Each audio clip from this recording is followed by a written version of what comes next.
My name is Lena Waithe. Hi, I'm Mike Coulter. How you doing, y'all? It's Lil Rel Harriet. I'm Cynthia Riva. My name is Brian Stevenson. This is Cheryl Lee Ralph, and you are watching Kick Back and Chat with Amber Pickens. Hey, Amber. Hey everyone, you're watching Kick Back and Chat with Amber Pickens.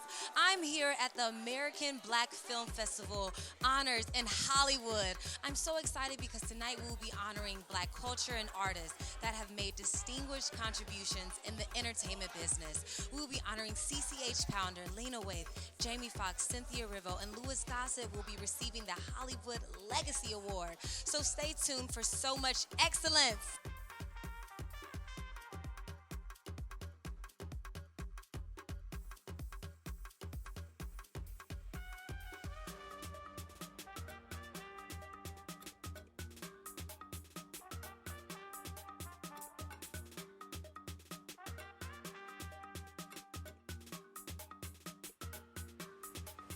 We felt that there was a need for platforms that celebrate people of color.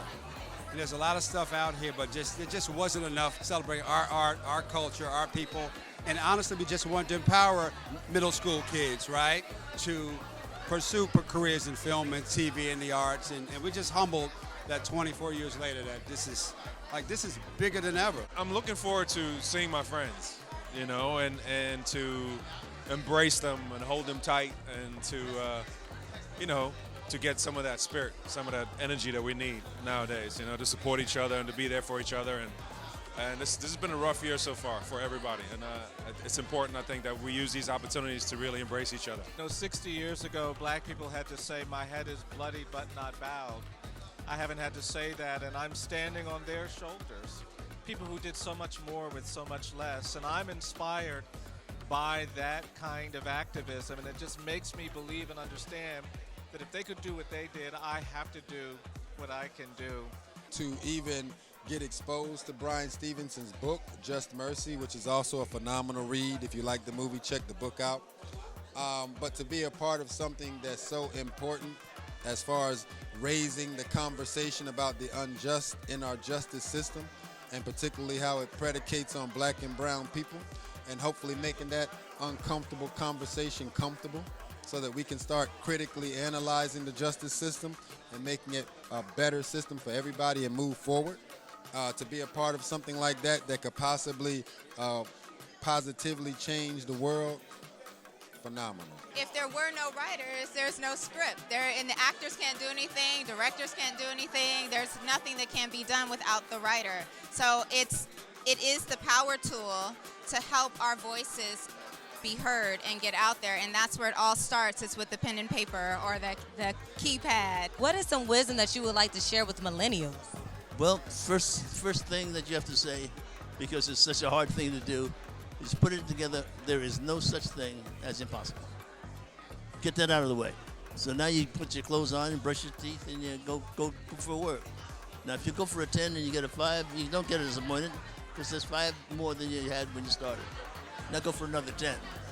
So now you have an impetus in your life going in the right direction. And you're never going to be in charge. That belongs to God. There's no one way to get it. There's no one way to explain it. You just got to believe in your cause and understand that you have a point of view that you have to fight to represent. And don't let anybody tell you no. So in honor of Black History Month, you got to work with the amazing late John Singleton that was a trailblazer in Black cinema. Can you tell us a little bit about your experience working with him? I mean, it's life-changing. He gave me an opportunity when I felt like I wasn't going to have an opportunity, and it changed my life. And we were able to grow a friendship in the 3 years that I worked with him, and I miss him.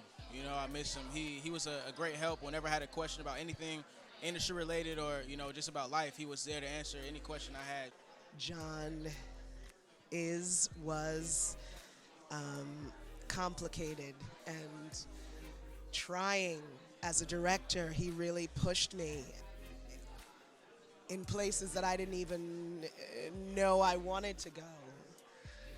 And what came out of it was, I call it, he was my Picasso. He was my Rembrandt. He knew what the painting was to look like. and he asked me to lend myself to that painting. And it was jarring in the beginning, but then as I allowed my ego to step back and just surrender to his masterpiece, I found myself a part of it. I don't know if I was the brush or if I was the paint, but it was all coming together so magically. And it was a phenomenal experience. It's important for the world to see black love and being okay with it being written and directed by a black woman, right? From her perspective, Stella did an amazing job doing it. You know, I like seeing our chocolate faces on screen. You know, we remember when we saw Love Jones and Love and Basketball and how like that was inspiring to us. So in our generation, it's cool to be that for another generation. Like, wow, it's cool to see these black faces. Love, period, is important, but black love is especially important because there's a lot of negative imagery of us, and there has been historically. So, you know, we bringing that back around. It's a new turn of the century, and it's a new movement happening. Black women, you know, we lead the charge when it comes to everything. You know, we're not afraid to go through a brick wall. We're not afraid to fight the good fight. And we're not afraid to do things in a daring way. You know, I think of me and Melina, like, we're just not afraid. We need someone in the forefront for the younger generation, right, to pave the way for them, because there's very few women in these positions that can greenlight projects, can make the decisions on who's going to be in it, what you're going to make, when you're going to make it.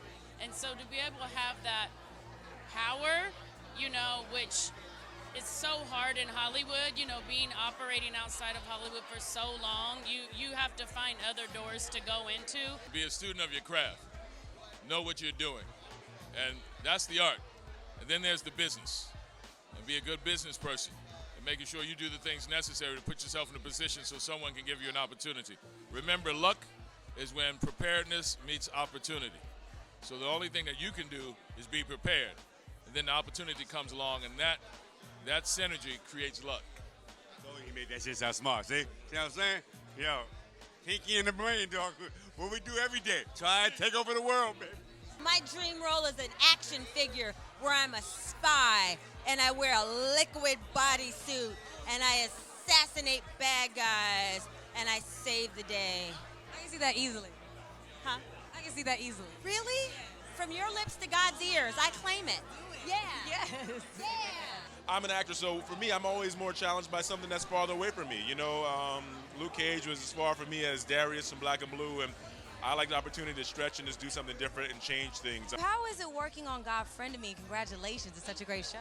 It's so much fun. I think one of the dopest parts, we film in New York City. So it's really real, and you get to visit different parts of New York that you haven't had a chance to visit. Sometimes we film at museums and things like that, so that's a lot of fun. What is your favorite black film? I really loved The Mighty Quinn with Denzel Washington. Then again, I really loved Piece of the Action with Sidney Poitier and Bill Cosby. Then again, I really did love Black Orpheus. Bad Boys. My favorite black film is actually Shaft. And I just wrote a piece about Gordon Parks, and what he did in 1972 was so transformational that's the film I'm lifting up tonight. There you have it. Tonight has been filled with so much excellence. I'm so excited that I was able to be here and see all these amazing artists be honored. So many of them have inspired me so much. I hope that you took away a lot from tonight and that we just keep pushing forward and keep creating amazing art.